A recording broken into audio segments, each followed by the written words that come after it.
That simple. Now, ladies and gentlemen, if you look to your right, and we pass you over to Sean Maffett.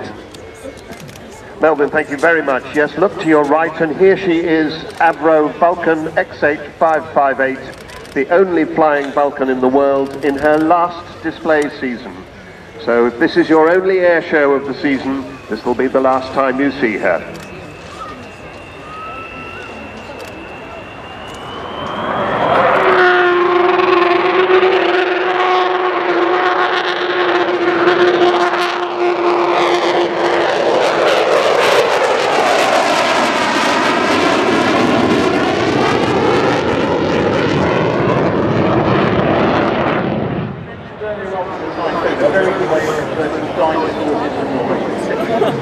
I've not heard London do a howl like that for a while. Final season.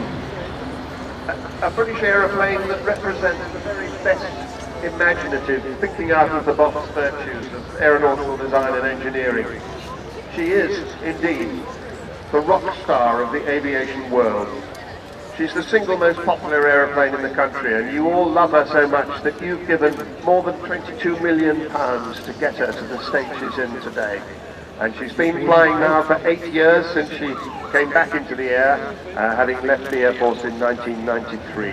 She's also, incidentally, 55 years old this year, so 55 and 8 makes 558. One of those funny little bits of serendipity.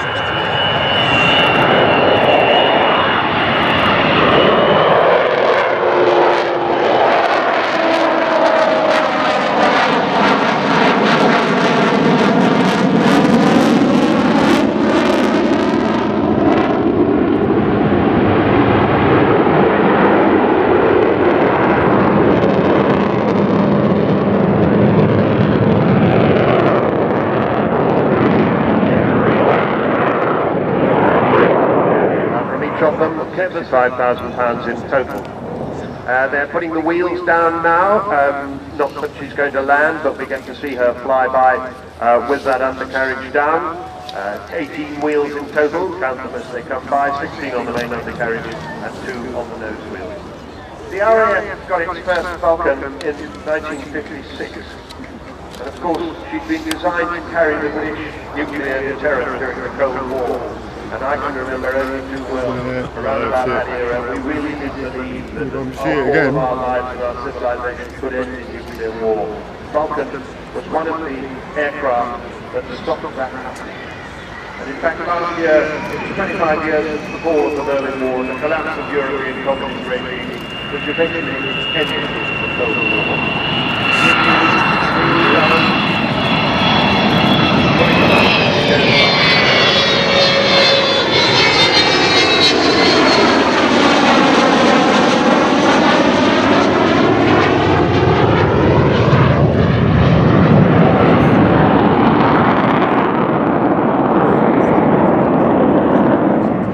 Vulcan is, of course, a vintage or a veteran jet plane, actually of a very similar era to the Hunter, whose very sad demise happened at Shoreham a week ago today. She just had to change her flying display very slightly, and you won't see her do a zoom climb at the end.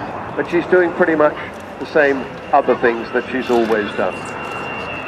I've mentioned that it's her final season.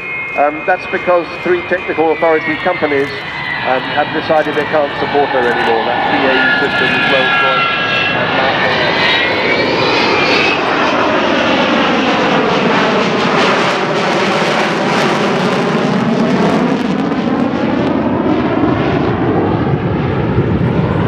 That uniform bay is what carried 1,000.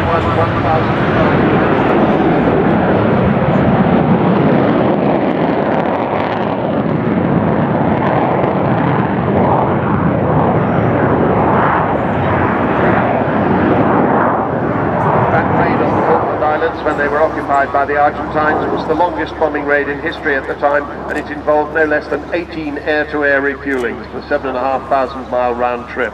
That's about the same distance as from here to Bali. And it was flown by Martin Withers, who is now the chief pilot of the Vulcan to the Sky Trust, but not flying this aircraft today. So as I said, those three companies have decided to cease their support, which means that she becomes illegal without a civil certificate. It's nothing to do with lack of money or even lack of spares. It's just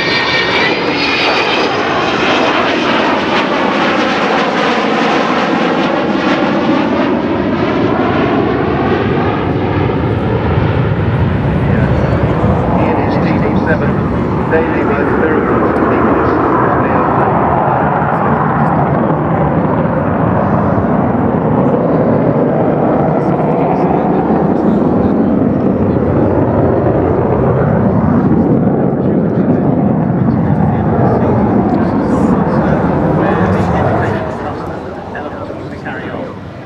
Indeed, Project Etna will happen at Robin Hood Airport, Doncaster, Sheffield, incidentally known, which is where she lives now. We had hoped that she was going to fly at the end of next year when a new building will be ready to become an aviation academy and a heritage skills centre in partnership with the aviation skills partnership. That's what we'll be doing. We'll still be doing fast taxiing up and down the runway, but of course will not.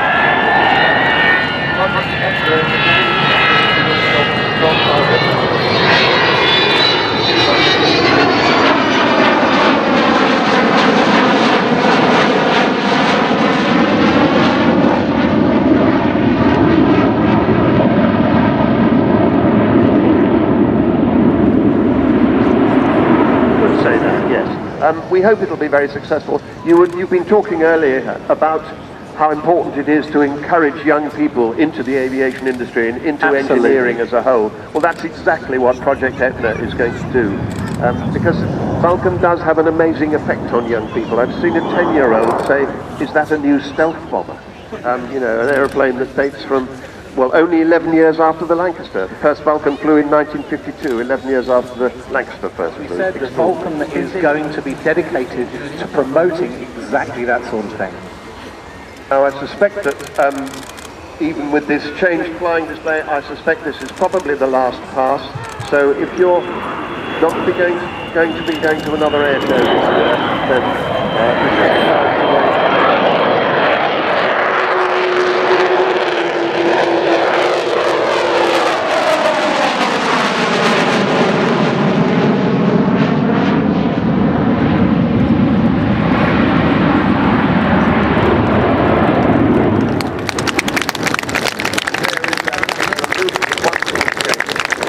is something about this aircraft that affects people.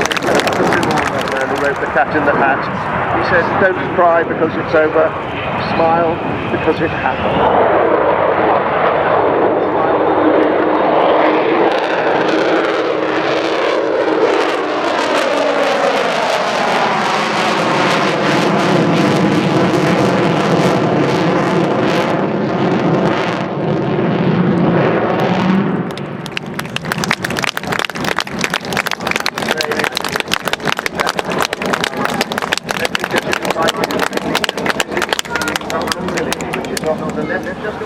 Left of the centre of the display.